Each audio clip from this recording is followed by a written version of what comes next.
Hello friends, तो आपके अपने YouTube channel VIP study IQ में एक बार फिर से स्वागत है। तो आज हम मुग़ल एम्पायर में बाबर को कवर करेंगे। तो जैसा हम आपको पहले पढ़ा चुके हैं, दिल्ली सल्तनत में कि जो अंतिम डायनेस्टी थी वो लोधी डायनेस्टी थी, और उसमें जो अंतिम शासक था वो इब्राहिम लोधी था। और कैसे जो दौलत खां था पंजाब का रूलर, और राणा सांगा ने जो कि मेवाड़ का शासक था, उसने बाबर को इनविटेशन दिया था कि आप आओ हमारे यहाँ और इब्राहिम लोधी को डिस्प्लेस करो, यानी कि इब्राहिम लोधी को हटा दो। तो जैसा बाबर और इब्राहिम लोधी के बीच 1526 में पानीपत का प्रथम युद्ध होता है, और उसमें बाबर इब्राहिम लोधी को हरा देता है और मुग़ल एम्पायर की स्थापना कर देता है। तो आज हम उसी के आगे मुग़ल एम्पायर में बाबर को कवर करेंगे। तो बिना देरी किए हुए चलो स्टार्ट करते हैं। जो मुग़ल वंश है उन्होंने भारत पे 1526 से 1857 तक शासन किया था। जो इसका फाउंडर था बाबर, उसका पूरा नाम था ज़ियारुद्दीन मोहम्मद बाबर, और बाबर ने 1526 से 1530 तक शासन किया।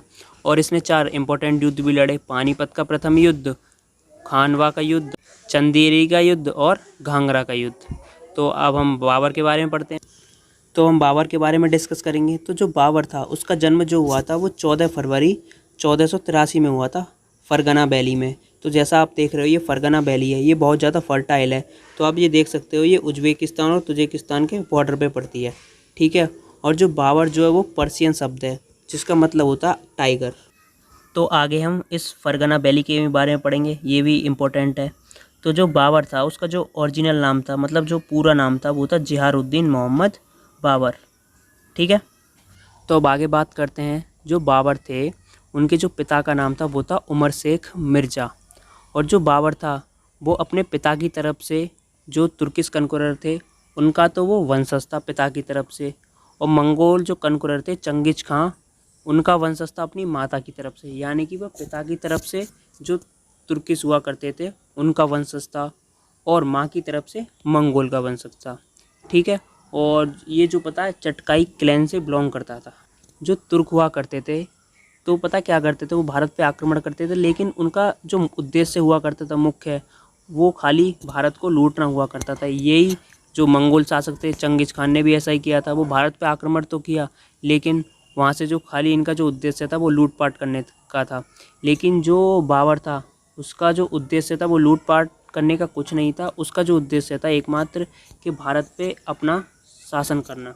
बाबर जो था यानी कि मुग़ल वंश का फाउंडर, वो बचपन से ही जिम्मेदारियों में लद गया था, क्योंकि मात्र 11 वर्ष की उम्र में ही उसको अपने पिता का शासन संभालना पड़ा था 1494 में। फिर भी जो बाबर था वो बहुत एक योग्य शासक था, जिसने भारत में जाके अपने मुग़ल साम्राज्य की स्थापना की थी। तो जैसा कि आप मैप में देख पा रहे होंगे ये फरगना वैली है। तो ये फरगना वैली जो थी ये बहुत ही ज़्यादा उपजाऊ थी। तो इसको लेकर, मतलब फरगना वैली को लेकर बाबर में और इसका एक रिलेटिव हुआ करता था सैफ अली खान, दोनों में स्ट्रगल हुआ करता था इसको लेकर, फरगना वैली को लेकर, जिसमें बाबर जो है वो हार जाता है। जब वो हार जाता है तो वो काबुल भाग जाता है। बाबर जो है वो काबुल को और समरकंद को इस पृथ्वी पे स्वर्ग मानता था। यानी कि वो ये कहता था कि पृथ्वी पे 2 ही स्वर्ग हैं, काबुल और समरकंद। तो वो समरकंद को जीतना चाहता था। तो समरकंद को जीतने के लिए इस्माइल शाह उसकी मदद करता है, जो कि शिया मुसलमान था ये, ठीक है। और जो समरकंद में रहने वाले जो लोग थे वो सुन्नी मोहम्मडन थे। तो क्या होता है, जब वो वहाँ जीत जाता है, मतलब बाबर जीत जाता है, तो वहाँ वह सिर्फ 100 दिन राज कर पाता है, 100 दिन रूल कर पाता है। तो ऐसा इसलिए होता है कि वहाँ के जो लोग थे वो सुन्नी मुसलमान थे और वो शिया थे। तो जब वो एंट्री करेंगे, मतलब जब उनका वहाँ शासन हो गया, तो उस जगह शिया मुसलमान बढ़ जाते।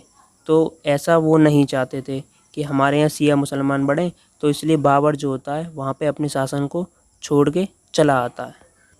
तो अब आगे बात करते हैं कि बाबर भारत में क्यों आया। तो जो पंजाब का जो रूलर था जिसका नाम था दौलत खां, और मेवाड़ के जो राजा थे जिनका नाम था राणा सांगा, इन दोनों ने बाबर को बुलाया था कि आप हमारे यहाँ आइए और इब्राहिम लोधी को दिल्ली के गद्दी से हटा दीजिए। तो दौलत खां ने इसलिए बुलाया था बाबर को क्योंकि जो दौलत खां था वो पंजाब का शासक था, ठीक है, और इब्राहिम लोधी का चाचा था।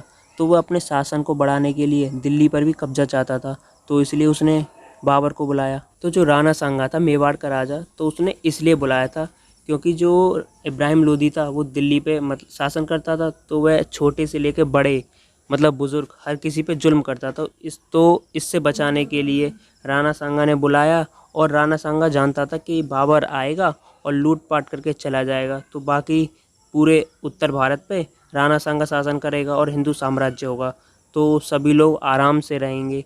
लेकिन जो बाबर का जो उद्देश्य था वो अपना किंगडम बनाने के लिए आया था। ठीक, तो बाबर जो था उसने भारत पे आक्रमण किया था, तो उसका जो भारत पे जो पहला आक्रमण था वो 1519 में था, जो कि उसने एक फोर्ट हुआ करता था बहर में, वहाँ पे किया था। ठीक है, और उसको जीत भी लिया था। और ये युद्ध में बाबर ने जो इंडिया में पहली बार तोहफे का यूज़ किया था, यानी कि आर्टिलरी का यूज़ किया था पहली बार। ठीक है, तो अब आगे पानीपत का युद्ध पढ़ते हैं। तो जैसा आप देख रहे होंगे, जो बैटल ऑफ पानीपत है वो 1526 में हुआ था। तो पानीपत के बाद इसके 3 युद्ध के बारे में और पढ़ेंगे। ठीक है, तो सबसे पहले पानीपत के युद्ध को डिस्कस करते हैं। तो जो बैटल ऑफ पानीपत है वो 1526 में हुआ था। किस किस के बीच हुआ था? तो ये बैटल हुआ था बाबर के और इब्राहिम लोदी के बीच 1526 में, जिसमें जो इब्राहिम लोदी है वो हार जाता है, और जो मुग़ल एम्पायर की स्थापना हो जाती है बाबर के द्वारा, और लोदी वंश समाप्त हो जाता है। पानीपत का जो क्षेत्र है तो वो कहाँ पे? वो हरियाणा में है, और वो बहुत ज़्यादा बंजर हुआ करता था, घास फूसें। तो बाबर जो आया था तो उसको ये एक अच्छी जगह मिल गई युद्ध के लिए। तो बाबर की जो सेना थी वो इब्राहिम लोदी की सेना के मुकाबले थी तो कम थी, लेकिन जो बाबर था उसके पास आर्टिलरीज थी, यानी कि तोपें थीं, और बड़े बड़े हाथी हुआ करते थे, जिसको देखकर इब्राहिम लोदी की सेना आधी तो वैसे ही कँपा रही थी डर की वजह से।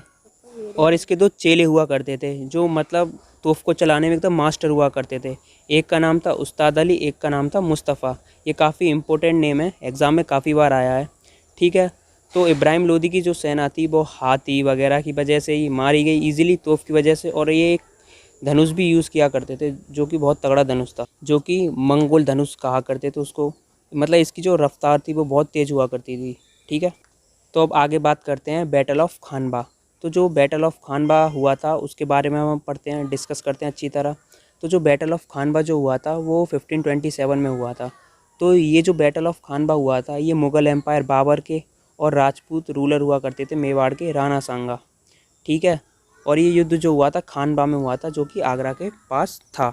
तो जैसा कि हम आपको पहले ही बता चुके हैं, जो राणा सांगा था वो कौन था? मेवाड़ का रूलर था, और उसने और दौलत खां ने मिलकर ही तो बाबर को बुलाया था। लेकिन राणा सांगा ने इस उद्देश्य से बुलाया था कि बाबर आएगा, लूट पाट करके अपना धनवन लेके चला जाएगा, और वो चला जाएगा, हम अपनी सत्ता कायम करेंगे और हिंदू साम्राज्य होगा। लेकिन जो बाबर था उसका मकसद ही कुछ अलग था। वो इस उद्देश्य से आया कि वो मुग़ल साम्राज्य को इंडिया में स्थापित करेगा। तो इस बैटल के बाद जो बाबर था उसने टाइटल लिया था गाजी का, यानी कि उसने गाजी की उपाधि ली थी। ठीक है, तो अब नेक्स्ट बैटल की बात करते हैं। तो जो नेक्स्ट बैटल जो हुआ था वो हुआ था बैटल ऑफ चंदेरी का युद्ध। ठीक है, तो जो चंदेरी का युद्ध जो हुआ था वो 1528 में हुआ था। ठीक है, ये युद्ध में मुग़ल एम्पायर बाबर और मैदनी राय के बीच लड़ा गया था 1528 में। तो ये युद्ध जो है ये कहाँ पे लड़ा गया था? मतलब चंदेरी एक जगह थी, एक तरफ तो जो मालवा का पठार था और एक तरफ बुंदेलखंड का पठार था। तो ये क्षेत्र जो था काफ़ी इम्पोर्टेंट था। बाबर ने ये कहा था सिर्फ कि हमको आप अपना किला दे दो, लेकिन ये ठहरे राजपूत शासक, मतलब युद्ध लड़ लेंगे लेकिन फोर्ट नहीं देंगे। तो मतलब चैलेंज कर दिया, और बाबर और मैदनी राय के बीच में युद्ध हो गया। तो उसमें मैदनी राय हार जाता है और पूरा चंदेरी चला जाता है। तो जो अगला युद्ध हुआ था वो हुआ था बैटल ऑफ घाघरा। तो बैटल ऑफ घाघरा के बारे में पढ़ते हैं। तो जो बैटल ऑफ घाघरा जो हुआ था वो 1529 में हुआ था। तो बैटल ऑफ घाघरा में बाबर के बीच और अफ़गान के बीच हुआ था, जिसमें जो बाबर है वो अफ़गान को हरा देता है।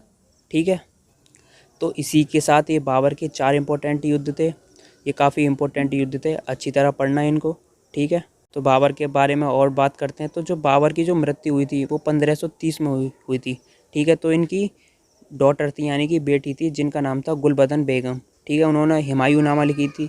तो हुमायूंनामा में इन्होंने बताया था गुलबदन बेगम ने कि एक बार क्या हुआ था, इनका बेटा बाबर का बेटा हुमायूं था, वो एक बार बहुत तेज बीमार पड़ गया था। तो बाबर ने प्रार्थना की थी, मतलब ईश्वर से, अपने भगवान से प्रार्थना की थी।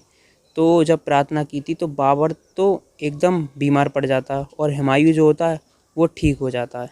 तो बाबर की जो संतान थी, मतलब हुमायूं, जो बच गया था मरने से, लेकिन बाबर मर गया, तो उसे बाबर कहता मरने से पहले कि जो मेरा मकबरा है वो काबुल में बनवाना, क्योंकि जो बाबर था वो कहता था कि इस पृथ्वी पर समरकंद और काबुल ही दो स्वर्ग हैं। और उसने कहा था कि मेरा जो फेवरेट गार्डन है उसमें बनवाना, क्योंकि इसको बहुत ज़्यादा प्रकृति से लगाव था। और इसने कहा था जो मेरा मकबरा होगा उसकी छत नहीं होनी चाहिए।